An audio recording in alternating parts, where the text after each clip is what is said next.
कुछ देर बाद युवराज की कार सेंट थॉमस कॉलेज आ जाती है। कॉलेज में इस वक्त बहुत भीड़ थी। आज वहाँ एग्जाम था और स्टूडेंट्स अपना एग्जाम देकर कॉलेज से जा रहे थे। युवराज अपनी कार पार्क करके बाहर निकलता है। इस भीड़ में उसकी नजरें सुहानी को ढूंढ रही थीं। इतनी टेंशन में भी युवराज को इस बात की चिंता थी कि सुहानी का एग्जाम कैसा गया होगा। उसने सुहानी को इसके लिए परेशान देखा था। उसे फिक्र थी कि अगर सुहानी का एग्जाम अच्छा नहीं गया तो वो फिर से अपने स्कॉलरशिप के लिए परेशान ना हो जाए। युवराज देखता है सुहानी कॉलेज की बिल्डिंग से बाहर निकल रही थी। उसके चेहरे पर एक प्यारी सी स्माइल थी। उसकी स्माइल देखकर ही युवराज समझ जाता है कि उसका एग्जाम अच्छा गया है। अगर ऐसा ना भी होता तो भी सुहानी की स्कॉलरशिप कहीं नहीं जाने वाली थी। ये कॉलेज युवराज का जो था, उसके होते हुए कोई भी सुहानी को कॉलेज से बाहर नहीं निकाल सकता था। बिल्डिंग से निकलकर सुहानी की नजर कार के पास खड़े युवराज पर जाती है। युवराज ने फॉर्मल ब्लैक शर्ट और ब्लू पैंट पहना हुआ था। उसने अपने स्लीव्स ऊपर चढ़ा रखे थे। वो कार से टिककर अपने मोबाइल पर कुछ कर रहा था। युवराज बहुत डैशिंग लग रहा था। कॉलेज की सारी लड़कियां बस उसे ही देख रही थी, लेकिन किसी की भी उसके पास जाकर बात करने की हिम्मत नहीं हो रही थी। वैसे तो कुछ पल पहले युवराज सुहानी को ही देख रहा था, लेकिन जब सुहानी की नजर उस पर गई तो वो अपने मोबाइल को देखने लगा। सुहानी युवराज को देखकर खुश हो जाती है। वो भागकर युवराज के पास जाती है और कहती है, thank you so much sir. आपको पता है मेरा एग्जाम बहुत अच्छा गया। कल आपने मुझे जैसा एक्सप्लेन किया था आज मैं बिल्कुल वही लिख कर आई हूँ। मुझे तो नोट्स तक याद करने की जरूरत नहीं पड़ी। सुहानी को इतना खुश देखकर युवराज की आंखों में भी चमक आ जाती है, लेकिन वो अपने उसी सीरियस एक्सप्रेशन के साथ कहता है, गुड। सुहानी चेहरे पर एक बड़ी सी स्माइल लिए कहती है, अब मुझे लगता है कि मेरी स्कॉलरशिप मेरे पास ही रहेगी। अगर ऐसा हुआ तो मैं आपको एक अच्छी सी ट्रीट दूंगी। युवराज सुहानी को घूर कर कहता है, अच्छा। सुहानी को उसी वक्त एहसास हो जाता है कि उसने क्या कहा है। वो थोड़ा घबरा जाती है और अपनी बात को संभालते हुए कहती है, मेरा मतलब वो मैं। युवराज कहता है, तुम्हें ट्रीट देने की जरूरत नहीं है। अगर तुम कुछ करना ही चाहती हो तो मुझसे एक प्रॉमिस कर सकती हो। सुहानी युवराज की बात ठीक से समझ नहीं पाती। वो कंफ्यूज होकर कहती है, आप मुझसे क्या प्रॉमिस चाहते हैं? युवराज उसकी आंखों में देखते हुए कहता है, यही कि तुम जानबूझकर अपनी जान खतरे में नहीं डालोगी। सुहानी फौरन कहती है, मैं पागल नहीं हूँ जो जानबूझकर खुद को खतरे में डालूंगी। युवराज अपनी आईब्रोज उठाकर सुहानी को देखता है। युवराज का एक्सप्रेशन देखकर सुहानी को अपने किए कारनामे एक एक करके याद आने लगते हैं। वो शर्मिंदा होकर अपनी नजरें इधर उधर घुमाने लगती है, लेकिन युवराज सुहानी को ही देख रहा था। कुछ देर बाद सुहानी कहती है, हाँ ठीक है, एक दो बार मैंने ऐसा किया है, लेकिन। युवराज उसकी बात बीच में ही काटते हुए कहता है, एक दो बार? सुहानी अपनी नजरें झुकाए हुए कहती है, हाँ मतलब कई बार, लेकिन तब वो जरूरी भी था। युवराज सुहानी से कुछ कहने ही वाला था, तभी वहाँ पुलिस सायरन की आवाज गूंजने लगती है। उस आवाज को सुनकर युवराज खामोश हो जाता है और उसका चेहरा फिर से कठोर हो जाता है। वहाँ खड़े सभी स्टूडेंट्स कॉलेज के मेन गेट की तरफ देखने लगते हैं। युवराज और सुहानी की नजर भी वहीं थी। कॉलेज गेट के सामने से 12 से 15 गाड़ियों का एक काफिला गुजर जाता है। सामने वाली कार में अर्नव बैठा था और उस कार को गोपाल ड्राइव कर रहा था। वहां से गुजरते हुए अर्नव की नजर कॉलेज के अंदर जाती है। इत्तेफाक से अर्नव युवराज को देख लेता है। युवराज को देखते ही अर्नव के चेहरे पर स्माइल आ जाती है। वो अपने मन में कहता है, शिमला का सबसे पावरफुल आदमी जिसे आज तक कोई हरा नहीं पाया, वो आज हारेगा, वो भी मुझसे। वैसे तो अर्नव एक बहुत ही मेहनती और ईमानदार पुलिस ऑफिसर था, जो फालतू के झगड़ों में पड़कर अपना टाइम वेस्ट नहीं करता था। लेकिन उसके सामने लोगों ने युवराज की इतनी ज्यादा तारीफ कर दी थी कि ये बात अर्नव के ईगो पर लग गई थी। अर्नव किसी भी तरह से बस एक बार युवराज को हराना चाहता था। अर्नव युवराज के बारे में सोच रहा था, तभी उसका मोबाइल बजता है। फिर से उसके पास उसी प्राइवेट नंबर से कॉल आया था। अर्नव फोन उठाकर कहता है, हेलो। सामने से एक आदमी की आवाज आती है, याद है ना, 3 बजे से पहले वापस आना है, वरना कई लोगों की जान जा सकती है। अर्नव जवाब देता है, हाँ मुझे पता है, मैं वहाँ के लिए निकल चुका हूँ। आई होप तुमने मुझे सही इन्फॉर्मेशन दी है। मोबाइल से आवाज आती है, तुम उसकी चिंता मत करो, बस अपना वादा याद रखना। अर्नव जवाब देता है, मुझे अपना वादा याद है। ये कहते ही अर्नव के दिमाग में एक सवाल आता है। अर्नव फौरन कहता है, लेकिन तुम क्यों मिस्टर यशवंत को जेल? अर्नव इतना ही कह पाया था कि कॉल कट हो जाता है। अर्नव ये सब इग्नोर करके मोबाइल रख देता है। कार ड्राइव कर रहा गोपाल अर्नव की सारी बातें सुन रहा था, लेकिन वो कुछ कहता नहीं। उसे भी अब इस बात का एहसास हो गया था कि अर्नव युवराज को हराने के लिए कुछ भी कर सकता है। गाड़ियों का वो काफिला तेजी से बढ़ते हुए शहर से बाहर जंगल की तरफ बढ़ जाता है। थोड़ी ही देर में पक्की सड़क खत्म हो जाती है और पथरीला रास्ता शुरू हो जाता है। अब पुलिस का वो काफिला पहाड़ और घने जंगल के बीच से होकर जा रहा था। बड़ी मुश्किल से गाड़ियां उस रास्ते को पार करती हैं और अर्नव बाकी पुलिस वालों के साथ उस बंगले के नजदीक पहुंच जाता है। अर्नव बंगले से कुछ दूर अपनी गाड़ी रोकता है। अपने हाथ में अपनी पिस्टल लेकर वो अपनी पोजीशन में आ जाता है और अपनी टीम के साथ धीरे धीरे बंगले की तरफ बढ़ने लगता है। जैसे ही वो उस बंगले के सामने आता है, वहां का नजारा देखकर दंग रह जाता है। उस घने जंगल और ऊंची पहाड़ियों के बीच एक बड़ा और आलीशान बंगला बना हुआ था। गोपाल उस बंगले को देखते हुए हैरानी के साथ कहता है, सर, इस जगह पर इतना बड़ा बंगला कैसे हो सकता है? अर्नव एकटक उस बंगले को देखते हुए कहता है, जैसे तुम देख रहे हो वैसे ही। अर्नव अपने कान पर वायरलेस डिवाइस लगाता है और बाकी के ऑफिसर्स को कहता है, गाइस बी अलर्ट, यहाँ कुछ भी हो सकता है। अर्नव को उम्मीद थी कि वहाँ पर बहुत सारी सिक्योरिटी होगी, लेकिन उसकी उम्मीद से अलग यहाँ एक सिक्योरिटी गार्ड तक नहीं था। ये देखकर अर्नव हैरान था। धीरे धीरे वो आगे बढ़ता है और उसकी नजर वहाँ रखे कंटेनर पर जाती है। उस कंटेनर को देखकर गोपाल कहता है, सर क्या ये वही है जिसे आप ढूंढ रहे थे? अर्नव कहता है, लगता तो वही है।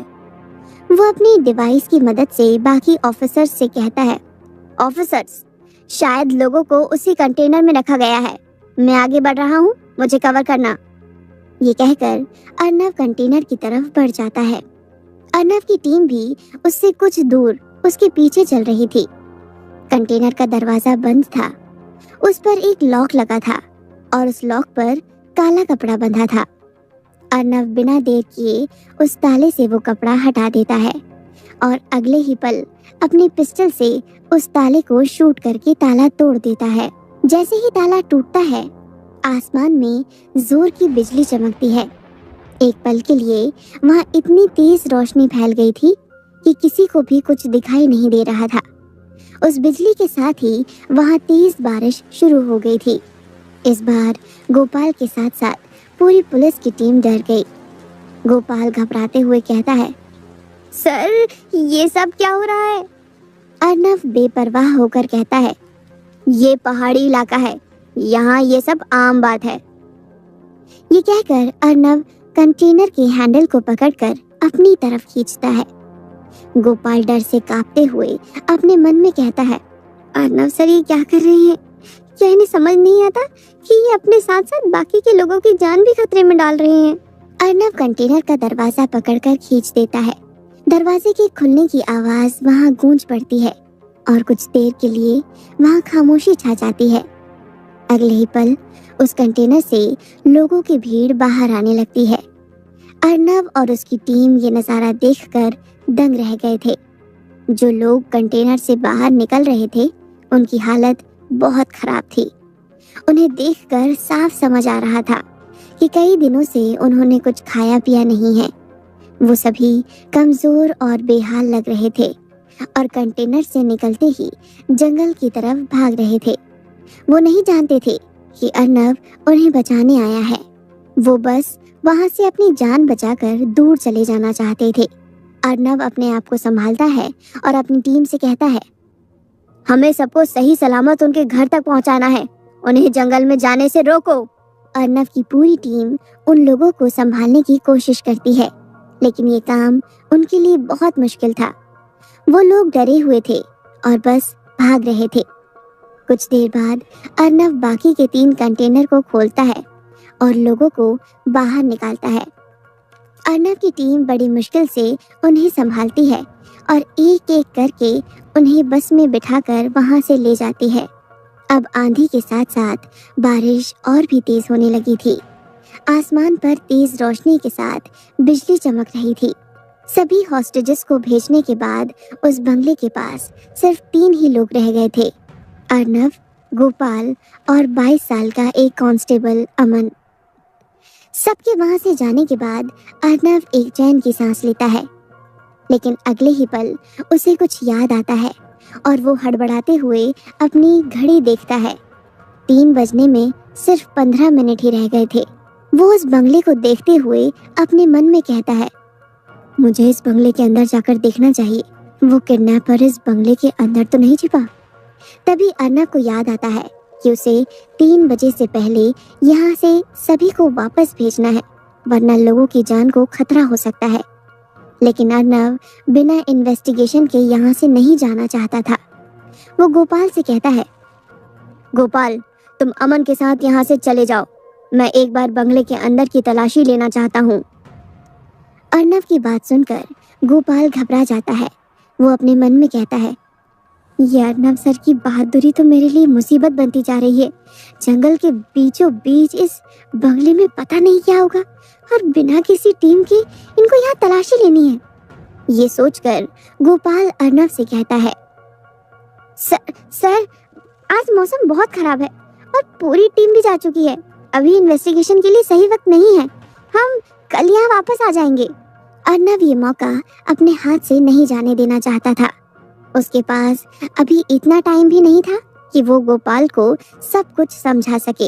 अर्नव सख्ती के साथ गोपाल से कहता है, गोपाल, तुम और अमन इसी वक्त यहाँ से चले जाओ। It's an order.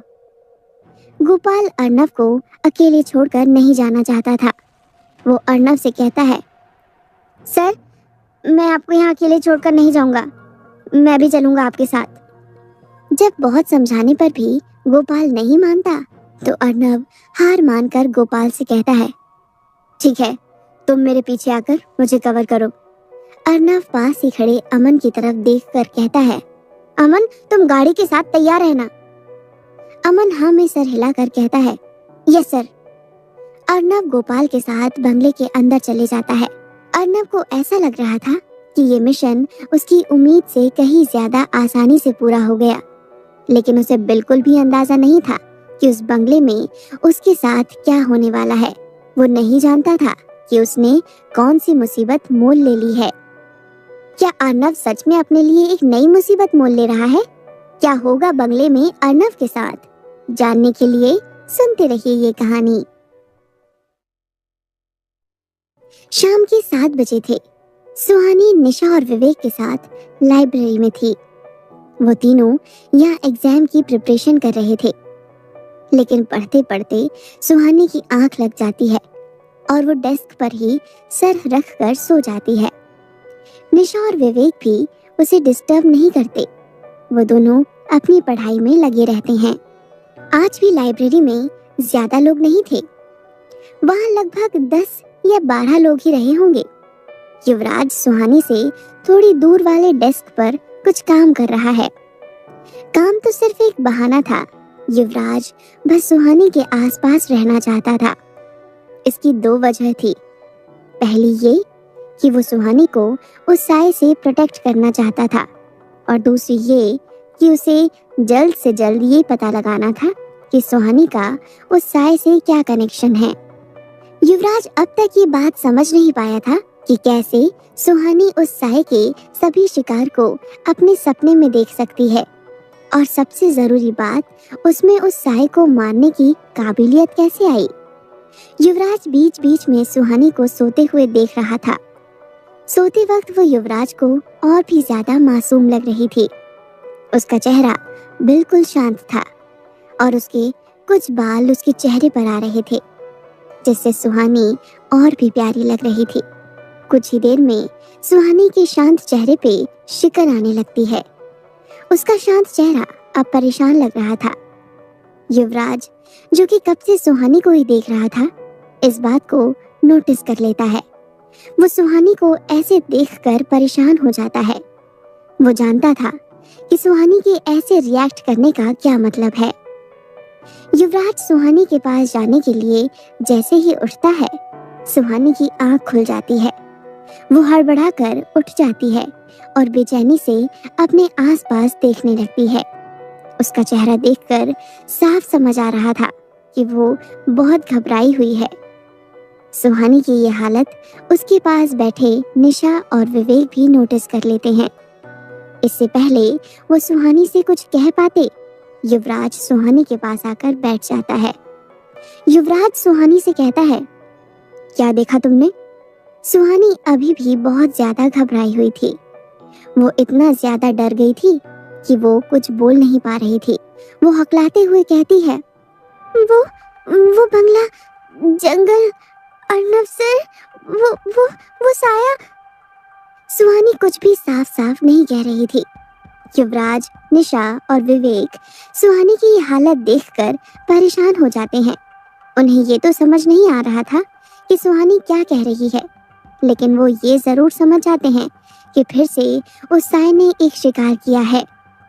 युवराज सुहानी के पास जाकर उसका चेहरा अपने दोनों हाथों में लेता है और उसकी आंखों में देखते हुए कहता है, सुहानी, यहाँ मेरी तरफ देखो। युवराज की बात सुनकर सुहानी उसकी तरफ देखती है। युवराज आगे कहता है, एक गहरी सांस अंदर लो और फिर बाहर छोड़ो। सुहानी बिल्कुल वैसा ही करती है। युवराज डेस्क पर रखी बोतल का ढक्कन खोलकर सुहानी को पानी पिलाता है। अब जाकर सुहानी कुछ शांत होती है। युवराज अपने दोनों हाथों से सुहानी की आंखों में देखते हुए कहता है, सुहानी, मुझे बताओ तुमने क्या देखा। सुहानी को अब एहसास होता है कि युवराज उसके साथ ही है। युवराज के साथ होने से सुहानी का डर उस पर हावी नहीं होता था। वो जानती थी कि युवराज के साथ होने से उसे कोई नुकसान नहीं पहुंचा सकता। ये सोचते हुए सुहानी युवराज को देखती रह जाती है। जब कुछ देर तक सुहानी कुछ नहीं कहती तो निशा उसके चेहरे के सामने अपना हाथ हिलाते हुए कहती है, सुहानी तो भूल गई क्या? अभी तो डर रही थी। निशा के ऐसा करते ही सुहानी होश में आती है। उसे फिर से वो सपना याद आता है जो उसने अभी अभी देखा था। वो युवराज से कहती है, एएसपी सर की जान खतरे में है। ये सुनते ही निशा और विवेक भी डर जाते हैं, लेकिन युवराज अभी भी शांत था। ऐसा लग रहा था जैसे सुहानी के ये कहने से उसे कोई फर्क ही न पड़ा हो। निशा घबराहट भरी आवाज में कहती है, सुहानी, तूने एग्जैक्टली क्या देखा? सुहानी ने अपने सपने में छोटे छोटे विजुअल्स देखे थे। वो उन विजुअल्स को याद करते हुए कहती है, मैंने घने जंगल के बीच एक बड़ा सा बंगला देखा, फिर एक बड़ा सा हॉल देखा जहां बिल्कुल अंधेरा था, फिर उस हॉल में एएसपी सर को खड़े देखा। अगले ही पल वो जमीन पर पड़े थे और वो साया लगातार उन पर अटैक कर रहा था। सुहानी की पूरी बात सुनकर विवेक और निशा और भी परेशान हो जाते हैं। विवेक हड़बड़ाकर कहता है, इसका मतलब अर्नब सर भी? निशा भी घबराते हुए कहती है, नहीं, ऐसा नहीं हो सकता। युवराज ये सब सुनकर कुछ भी रिएक्ट नहीं कर रहा था। ऐसा लग रहा था कि जो बात सुहानी उन सबको बता रही है, युवराज उसे पहले से जानता है। सुहानी युवराज से कहती है, युवराज सर, हमें उन्हें बचाना होगा। हम एक और इंसान को उसके हाथों मरने नहीं दे सकते। वो युवराज सुहानी की बात बीच में काटते हुए कहता है, एएसपी सिंह जिंदा हैं, उन्हें कुछ नहीं हुआ है, तुम लोग उनकी फिक्र मत करो। ये सुनकर निशा, विवेक और सुहानी हैरानी से युवराज को देखते हैं। वो सोच में पड़ जाते हैं कि यहाँ बैठे हुए युवराज कैसे कह सकता है कि अर्नब ठीक है। उन तीनों को युवराज की बात पर भरोसा नहीं होता, क्योंकि आज तक सुहानी का हर वो सपना सच हुआ था जो उसने उस साए के बारे में देखा था। तो ये सपना गलत कैसे हो सकता था? सुहानी युवराज से कहती है, नहीं युवराज सर, एएसपी सर की जान खतरे में है, मैंने खुद देखा है। युवराज अपनी बात पर जोर देकर कहता है, मैंने कहा ना, उनकी फिक्र मत करो, वो ठीक है। सुहानी और उसके दोस्त युवराज की कोई बात मानने को तैयार ही नहीं थे। सुहानी भी बार बार जिद करते हुए यही कह रही थी कि अर्नब की जान खतरे में है। युवराज थोड़ी सख्ती के साथ सुहानी से कहता है, क्या तुम्हें मुझ पर शक है? एक पल के लिए सुहानी खामोश रह जाती है और फिर ना में सर हिला देती है। युवराज आगे कहता है, तो मेरी बात पर यकीन करो, ASP Singh is safe now. Yuvraj की ये बात सुनकर सुहानी भी शांत हो जाती है। वो सच में युवराज पर भरोसा करती थी। उसे लगता है कि अगर युवराज कुछ कह रहा है तो उसकी जरूर कोई न कोई वजह होगी। सुहानी तो युवराज की बात से कन्विंस हो जाती है, लेकिन निशा और विवेक को ये भरोसे वाला लॉजिक समझ नहीं आता। उन्हें अब भी लग रहा था कि अर्नब के साथ कुछ तो बुरा हुआ है, लेकिन युवराज के सामने वो कुछ कह नहीं पाते। युवराज सुहानी को देखते हुए अपने मन में कहता है, मुझे समझ नहीं आ रहा कि सुहानी उसके शिकार को अपने सपने में कैसे देख सकती है। कुछ देर सोचने के बाद युवराज सुहानी से कहता है, क्या तुम्हें पता है कि तुम उस साए का शिकार कैसे देख सकती हो? सुहानी मायूस होकर ना में अपना सर हिला देती है। युवराज आगे कहता है, कई बार हमारे सपने हमारे बचपन के इंसिडेंट से जुड़े होते हैं। क्या तुम्हारे बचपन में ऐसा कुछ हुआ था जिसकी वजह से तुम्हें लगता है कि तुम ये सब देख पाती हो? युवराज बहुत ही स्मार्टली सुहानी से उसके बचपन के बारे में पूछ रहा था। जैसे ही युवराज सुहानी से ये सवाल करता है, निशा झट से कहती है, सुहानी को अपने बचपन की कोई भी बात याद नहीं है। ये सुनकर युवराज चौंक जाता है और सवालिया नजरों से सुहानी को देखने लगता है। सुहानी कहती है, हाँ, मैं अडॉप्टेड हूँ। शायद बचपन में मेरा कोई एक्सीडेंट हुआ था जिससे मेरी बचपन की मेमोरी जा चुकी है। ये सुनकर युवराज की हैरानी और भी बढ़ जाती है। वो सुहानी से कुछ कहने ही वाला था, तभी उसका मोबाइल बजता है। युवराज अपना कॉल आंसर करता है। वो बड़े गौर से मोबाइल पर किसी की बात सुन रहा था। वक्त के साथ उसकी आंखें कठोर होती जा रही थी। सुहानी, निशा और विवेक भी ये नोटिस कर रहे थे। पूरी बात सुनकर युवराज कॉल कट कर देता है और बिना कुछ कहे वहां से चला जाता है। अगले ही पल विवेक का मोबाइल भी बजता है। वो जैसे ही मोबाइल अपने कान पर रखता है, उसकी आंखें हैरानी से बड़ी हो जाती हैं। कुछ देर बाद विवेक कॉल कट कर देता है। कॉल कट करते ही विवेक निशा और सुहानी से कहता है, युवराज सर सच कह रहे थे, ASP sir is safe now. Nisha कहती है, और ये बात तुम्हें कैसे पता? विवेक संजीदगी के साथ उसकी तरफ देखते हुए कहता है, क्योंकि उन्होंने अभी अभी युवराज सर के डैड मिस्टर यशवंत दीवान को अरेस्ट किया है। ये सुनकर सुहानी और निशा आंखें फाड़कर विवेक को देखते रह जाते हैं। विवेक भी इस वक्त उन दोनों की तरह ही शॉक में था। कुछ देर तक उन तीनों के बीच एक खामोशी बनी रहती है। निशा उस खामोशी को तोड़ते हुए विवेक से कहती है, एएसपी सर ने मिस्टर यशवंत दीवान को अरेस्ट क्यों किया? विवेक जवाब देता है, उस दिन जो 1000 लोगों की किडनैपिंग वाली न्यूज वायरल हुई थी ना, उसके हॉस्टेजेस मिस्टर यशवंत दीवान के एक बंगले से मिले हैं। उन्हें ह्यूमन ट्रैफिकिंग के केस में अरेस्ट किया गया है। निशा कहती है, इसका मतलब उस न्यूज आर्टिकल में जो लिखा था वो सच था? विवेक हाँ में अपना सर हिला देता है। निशा कुछ सोचते हुए कहती है, तो क्या युवराज सर भी इन सब में इन्वॉल्व थे? विवेक कहता है, युवराज सर का तो नहीं पता, लेकिन मुझे ये समझ नहीं आ रहा कि पुलिस ने पद्मिनी को अरेस्ट क्यों नहीं किया। उसका नाम भी मिस्टर यशवंत दीवान के साथ इस केस में जुड़ा था। निशा और विवेक यही सब बातें कर रहे थे, लेकिन सुहानी किसी और ही सोच में डूबी हुई थी। उन दोनों की बातों पर सुहानी का ध्यान बिल्कुल भी नहीं था।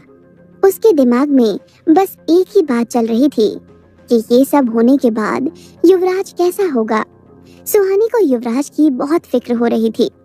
रात के 10 बजे थे। युवराज आज फिर से भैरवनाथ की गुफा के बाहर खड़ा था। गुफा के अंदर जाकर वो देखता है कि भैरवनाथ अपनी साधना में लीन था। इससे पहले युवराज जब भी उस गुफा में जाता था, भैरवनाथ को पता चल जाता था, लेकिन आज भैरवनाथ अपनी साधना में इतना डूबा हुआ था कि वो युवराज के वहां आने पर कुछ रिएक्ट नहीं कर रहा था। भैरवनाथ से कोई रिस्पॉन्स ना मिलने पर युवराज उसका ध्यान अपनी तरफ करने के लिए कहता है, वो साया आज रात 1000 लोगों की बलि नहीं दे पाएगा। युवराज के ऐसा कहने पर भैरवनाथ अपनी आंखें खोल लेता है। ये खबर सुनकर उसकी आंखों में चमक आ जाती है। वो खुशी और हैरानी के साथ युवराज से कहता है, शाबाश, तुमने उस साय को रोककर बहुत बड़ा काम किया है। युवराज अपने एटीट्यूड में कहता है, मैंने कुछ नहीं किया है। एक पुलिस ऑफिसर ने उन लोगों को आजाद कर दिया जिनकी बलि वो साया देने वाला था। भैरवनाथ मुस्कुराते हुए कहता है, पुलिस वाले ने आजाद किया? फिर तो वो अफसर बड़ा बहादुर होगा जिसने उस साय को मात दे दी। ये सुनकर युवराज को अर्नव की याद आ जाती है और गुस्से से उसकी आंखें लाल हो जाती हैं। वो कहता है, अब आगे क्या? हमने उसे बलि देने से तो रोक लिया है, लेकिन आज रात से उसकी शक्तियां फिर से बढ़ने लगेंगी। अब हम उसे कैसे रोकेंगे? भैरवनाथ जवाब देता है, हाँ, आज अमावस्या की रात है। आज से उस साय की शक्तियां फिर से बढ़ने लगेंगी। अब उसे रोकने का सिर्फ एक ही रास्ता है। युवराज कहता है, कौन सा रास्ता? भैरवनाथ कहता है, वो लड़की। क्या हुआ था बंगले में अर्नव के साथ, और अर्नव कैसे मिस्टर यशवंत दीवान तक पहुंच गया? क्या युवराज अपने डैड को अर्नव से बचा पाएगा? जानने के लिए सुनते रहिए ये कहानी।